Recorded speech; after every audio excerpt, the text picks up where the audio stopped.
Right, hello everyone.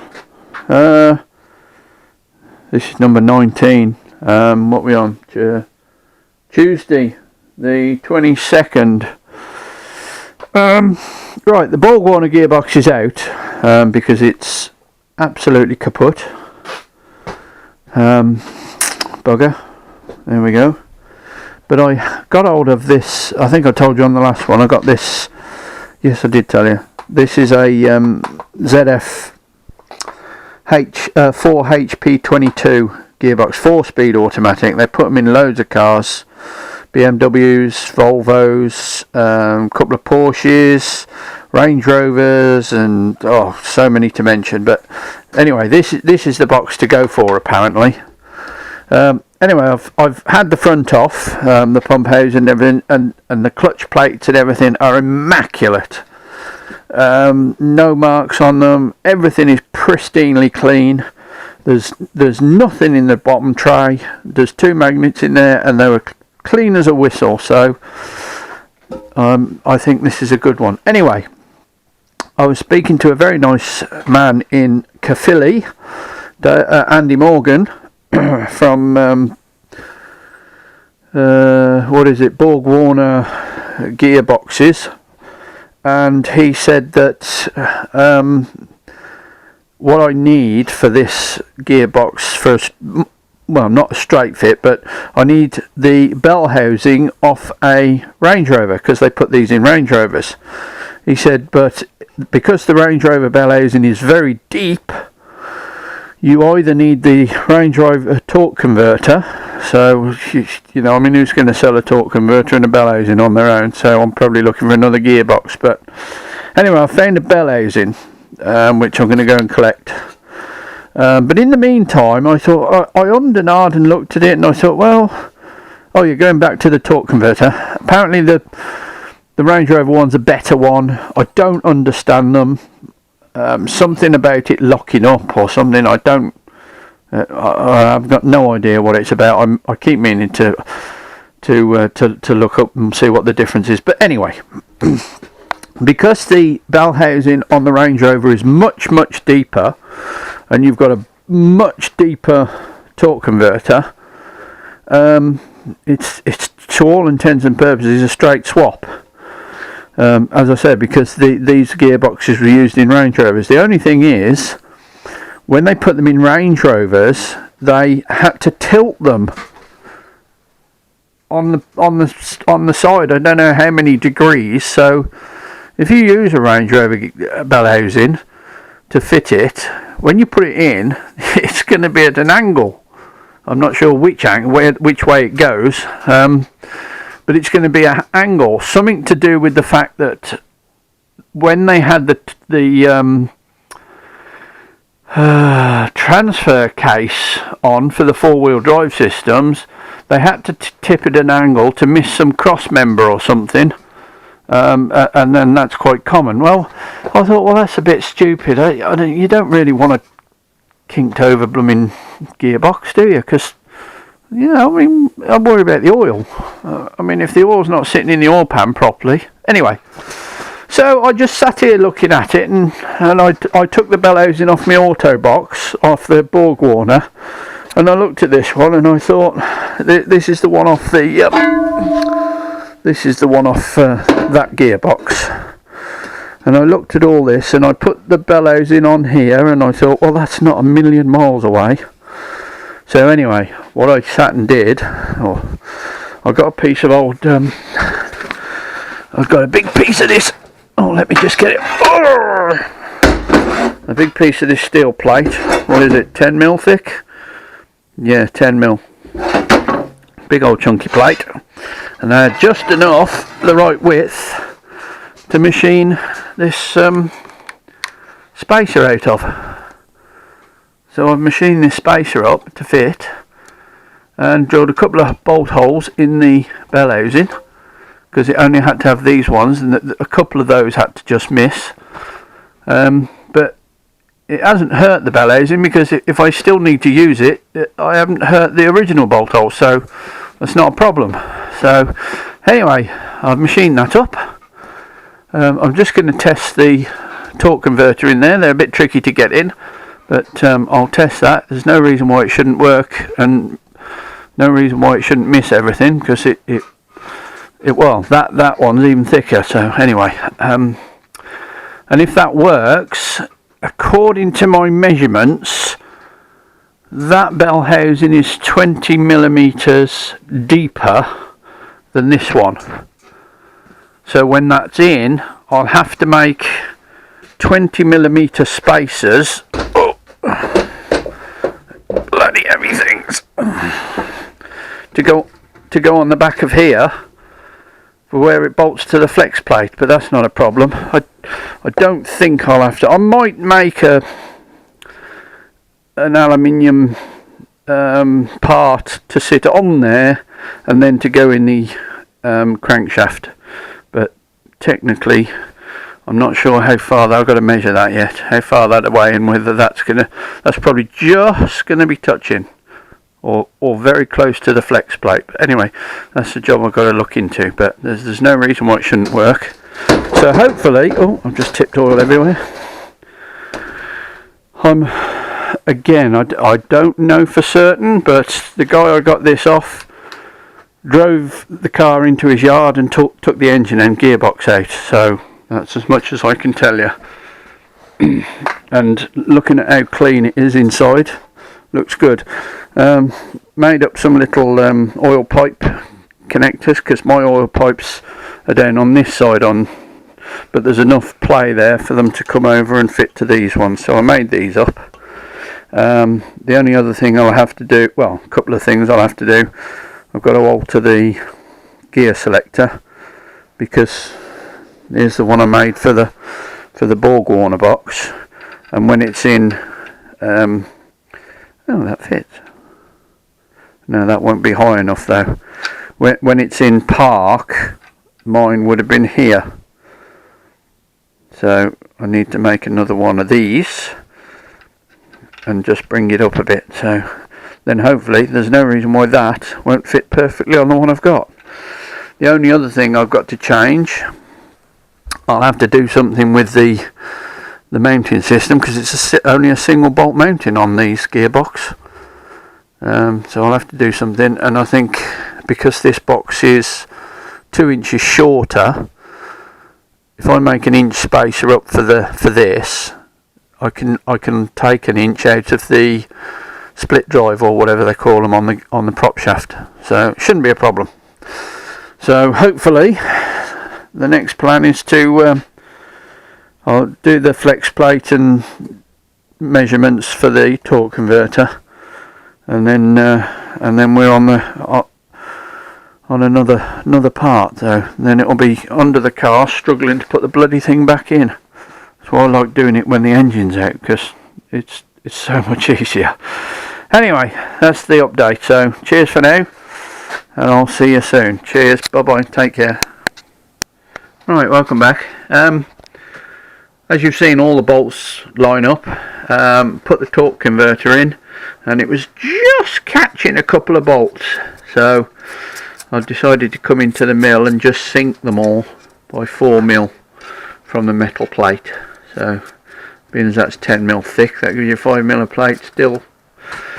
So I thought you might like to see what I'm doing, but it's nothing major. I'm just eyeballing the hole, lining up wise,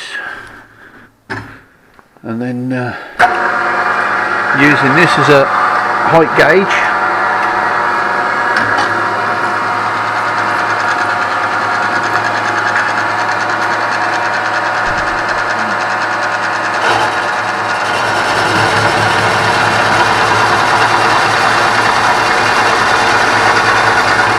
Right, we're touching the metal now.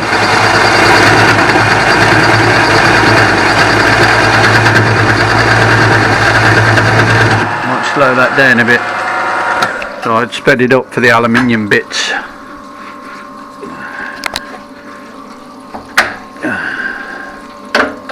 Right, I'm on 600 now.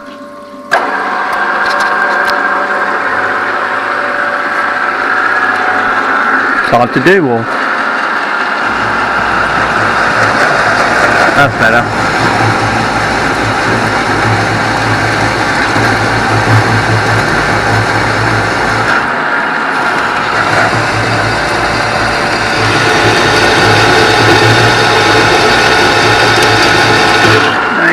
4mm.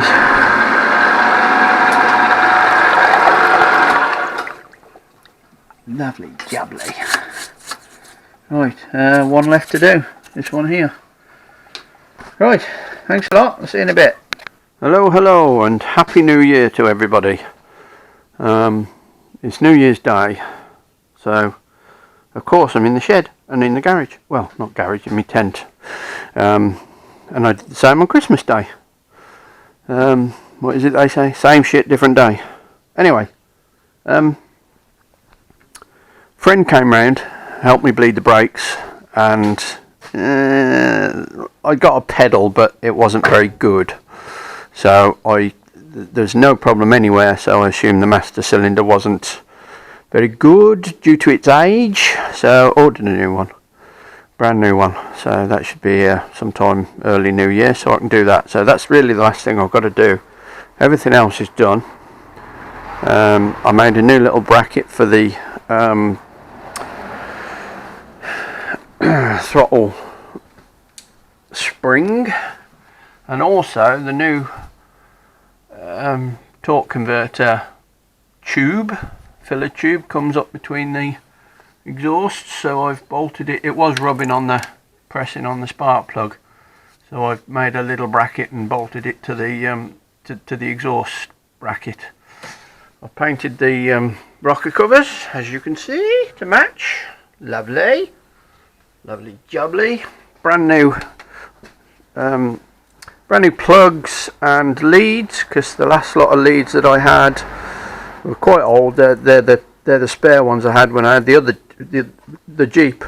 They're the ones I took off the Jeep when I put the new ones on. So I've got that done. So did I tell you I'd figured out I think I told you I figured out the wipers, because they were funny. They were a bayonet fitting, and they don't make them anymore, not really. So anyway, I've modified my own, so that's done that. Right, the other thing I want to show you is, let me get me mat. Yeah, me soaky wet mat. That's alright, it's only wet on one side, thankfully. So we'll go under here. Excuse me while I bang about.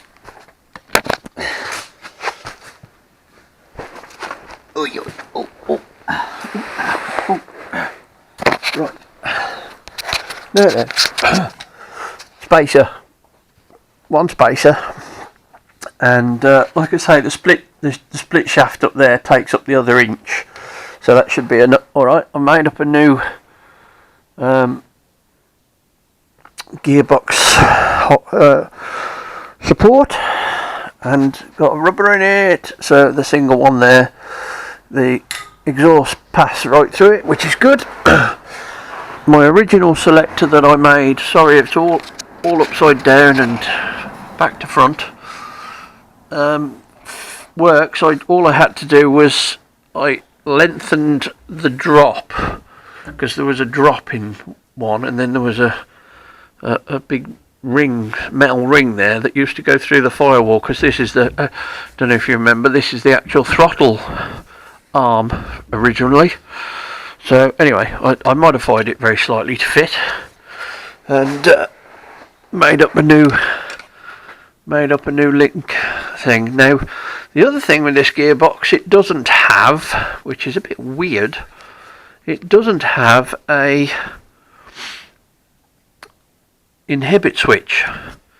The only thing I can assume is the inhibit switch. Let me try to put this somewhere. The inhibit switch was mounted in the car through the gear lever or something. The 4x4 one, the one I've got in the shed, that's got the gear inhibit switch and everything on it, but you can't put it on this because the hole isn't machined out of the gearbox. So what I'm going to do is I've ordered, there's two little screw places here. So the arm that I took off my Borg Warner, I've slimmed down and bolted it to this one, so it goes in tandem with it. So that's in park. I'm going to make a plate up with two micro switches. one for park so that I can start the engine, and one for the reverse lights when it's in reverse. The only, not really a problem, but that means that you can only start the car in park, whereas most automatics you can start them in park and neutral, but I won't be able to do that. That'll be bloody awkward unless I put 3 micro switches and wire the 2 together and muck about. I said, nah, I'll leave it like that. So that's what I'm doing. Anyway, like I say, gearbox is all in. Perfect. Working. I just had to put a couple of little spacers behind the backing plate, the cover plate that I made, because one of the bolts was clanging on it. But it's all in and working, and we have turning wheels, which is absolutely brilliant, and all the gears are working. So that's got to be good. It's not down off its jack stands just yet, obviously, because I need to do the brakes, and I want to test the gearbox. I've run it and I've spun the wheels, but I don't want to. Oh, excuse me while I get out of here. I don't want to run it too fast. I don't want an accident of it falling off the blooming jacks and jack stands and rearing up. Oh, I'm upside down. Hang on a minute. Rearing off into the yonder blue with no brakes. That would be a disaster at this stage. So I'm going to wait till I've done the brakes, and then I can get it down on the floor and test it. So really and truthfully, apart from the seat, the brakes are the very last thing I've got to do, and then I will MOT it. I don't have to, because it was MOT'd when the law came in regarding older vehicles. So technically I don't have to MOT it because it's still MOT'd, but I will MOT it again. I'll go down because just for my own self satisfaction, is that the right word, or security, to make sure I've done everything right. I'm sure I have, and everything's safe and everything works properly. So anyway, the only other thing I want to show you quickly is I moved the seat because I didn't realise it was still getting wet in here, the underneath. So I've got it in the shed, and because that's not going to be recovered until the middle to the end of February, the car will be ready before then. So what I'm doing, ta-da! I'm using that same leather dye that I did on the door panels and everything, just to make it look right. And I'll have a seat cover on it probably as well, but I just thought I'd chuck some dye on it just to see what it looked like. But it don't look too bad. That's only one coat, so I haven't done the back because that'll be against the thing. You won't see it. You'll see the tops of these because you can see them through the window. But anyway, chucked a bit of that on it, and when that's the colour I want him to do it when he recovers it, to match everything. So anyway, there we go. So hopefully the very next video will be a test drive video, or at least a test run,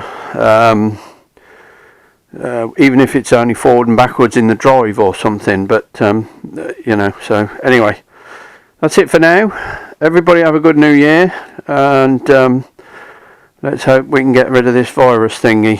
I know there's a lot of people out there that think it's nonsense, keep coming up with stupid things saying that it's all I mean, the government doing silly things, but I personally have known people that have had the virus and have died through it, so I know it's not, you know. So pull yourselves together, you know. I mean, we are in troubled times. So anyway, stay safe everyone, and I'll see you very soon. Cheers for now.